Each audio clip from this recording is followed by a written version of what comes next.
Planters for winter interest. It's always something we're being asked about, and it's quite an interesting thing to look at what you can put in and what you can't put in.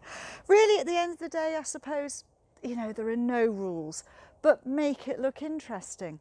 So if you've got a slightly smaller container like this one, have a shrub near the back, have some hellebores in it for winter interest. Look at this, Warburton's rosemary, absolutely gorgeous flowers, big flowers, going to look fantastic. Little bit of normal rosemary. Actually, this one isn't normal rosemary, this one's prostrate, which means that it's going to fall down over the edge of the planter. And you can cheat. I have basically filled up the pots with some compost at the bottom there. Then I have pushed the plants in, still in their pots, because then you can just fill in around, and when they have finished flowering, because this one, the Daphne, is probably one of your latest ones, beautiful perfume, little parahebe at the front there, and once they've finished, say end of March, beginning of April, you can then lift them out of there. You've got compost in there ready to go with your spring summer bedding, and it's a great way of doing it. You don't actually have to physically take them out of the containers that they are in, but they look great. Make it so that it looks reasonable. You can turn it around in different ways and you get a different view. And if this has finished flowering, then you just turn it round to there and it is at the back and you've still got a good looking container. So think about when you're planting it as to where you are going to be looking at it. Then we've got this other one here, and again it's got a hellebore in there because they're brilliant winter interest, slightly different leaf. This one's not going to get as tall, it's a blush one, but it flowers and flowers and flowers. A lovely grass with its seed heads left there, just a little bit of upright so that you can see something different. A little dwarf box, really great, and that can stay in this planter right the way through the year. That is your centre interest right the way through the time. A broadleaf begonia, a lovely little black-leafed Ophiopogon blackbeard, blackbeard, and that is a really great little low plant. Now sometimes you think, well, maybe I need a different colour contrast, what could I put in instead? Well, you could think about putting some grey in, but if you go and put something like a dianthus in next to another strappy leafed plant, it doesn't quite look right. You need a contrast of not only colour but also the shape of the actual plant. So you could do your contrasts by having those two plants in there, and then you've got a strappy leaf and grey and what have you. But that's just up to you, how you really want to produce it and how you want to pot it up. Now you can lift them out of their pots and properly plant them, and if you've got a few bulbs left over, drop those in as well and they will come through all of your planting. Now got a trough here. I will show you how to plant that up shortly, and that will give you some other ideas, because not everybody's got space for these big planters. And in actual fact, if you're really restricted with space, then how about planting up a brick like this? Now I said about the bricks and planting them up, as you'll see I've got two different styles. When you're putting the compost into them, put the compost in small amounts, and then just make sure you firm it down at the bottom, because then it won't fall out from in there. And then what you can do is you can have a look at different sempervirens species and see what you've got. And these ones, which have got loads and loads of little pieces, are really good. And all you're going to do is just go like that and pull them off. Now my compost is not high enough there, so just need to put it up a little bit higher, maybe so that it's just like that, and then you can just press the sempervirens into the bottom like so, and another one in there. And just, I always think that it's better if you put a lot in to start off with. I know they're going to grow and make quite big plants eventually, but if you can get them in like that and then they are filled up in the hole, it's really going to be great, because it's a contrast to what you've already got. So let's have a contrast in the middle here.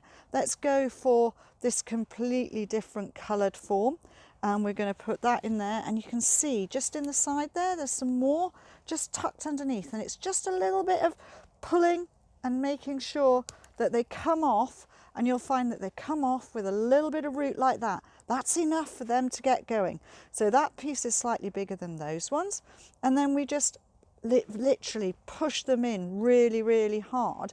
Don't worry if you go over the top of them at the moment with the compost, because once you've watered it and you have got them in situ, they will, all of this mess will come off. I know a lot of people who don't like mess around the place, but you know, when you're potting, you'll always create some sort of mess. So we'll just finish this off quickly, and we'll put in another 3 into this one. You see that one came off with a nice lot of root there. Actually, because it's got so much root, I'm just going to put 2 in that one. And then they're just slightly proud of the holes in the bricks. And you've got bricks done up, looking really, really good. And here we go. We've got ones which have got loads of holes in. We've got ones which have got 3 in them. These ones I did a lot earlier. They've been done a couple of weeks, and they're growing away and they're really happy. If you haven't got much space, you've got a windowsill, you've got an outdoor windowsill, somewhere like that, these will fit in there really, really easily. So that is what you can do with bricks. Then say you've got some pots and you've got a few tulip bulbs left over. You can put them into a small pot like this. And you can see the tulips are just starting to sprout, and I've left this bit of space here because I always think a pot which hasn't got anything on the top of it doesn't look very interesting. So what you can do is you can get some small pots of sempervirens, and you can just take the bottom bit of compost off them, and you can just gently put them all the way in around on the top of this pot, and you will be able to fill it up. So I reckon in a pot like this you can get 5, maybe 6 plants in here. I might have not taken enough compost off some of those other ones there, but can you see what I mean? We've started with a boring bit of compost with a few bulbs sticking out, and now you've got something. I think I need 1 more in there. What do you think? I think we could do with 1 more. But look at that. Doesn't that look so much better?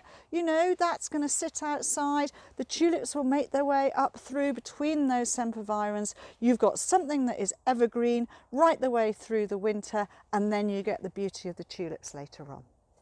If you can't remember, then there's always a good point of putting a label in. And saying what you've actually got in here.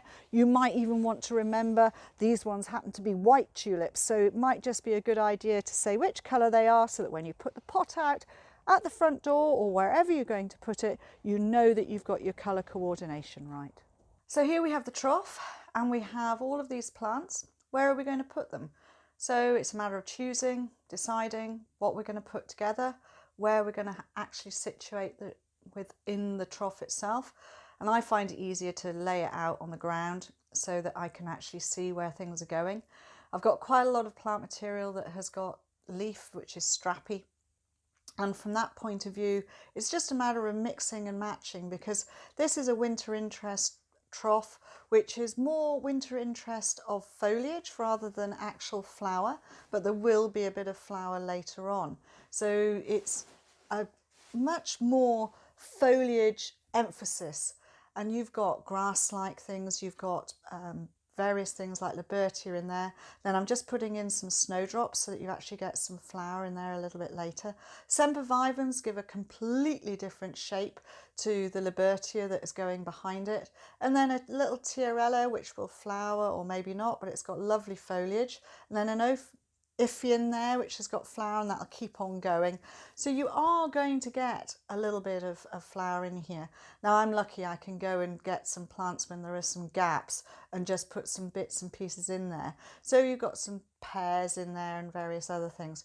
Then you just fill up in the gaps and make sure that the compost goes in. Don't worry if it goes on top of the plants, because remember, as soon as it rains or you water the trough in, that's just going to slide down into the gaps between the plants. Just make sure that it is all filled all the gaps around the edges because you don't want it to sink later on. And then once you're finished, give it a good tap, really good tap there, because that just settles all of the compost. Tidy up everything, and there you go. You've got a beautiful combination of plant material and it's all looking really good. So where are you going to put them? I've got this wonderful trough area where I've got pallets with pieces taken out and the troughs just fit in. And then there are spaces for the pots to fit around, and it changes. Sometimes I've got this filled up with vegetable troughs, sometimes I've got it filled up with ornamentals, and this is just a winter interest. So we put them all in, all go together. Look, there's the little sempervivens there, that's got the tulips going to come up through there. The bricks look lovely around the edge, the big pots just fill it up, and it just all looks smashing. So if you've really enjoyed watching this, do have a look at other videos and visit our website.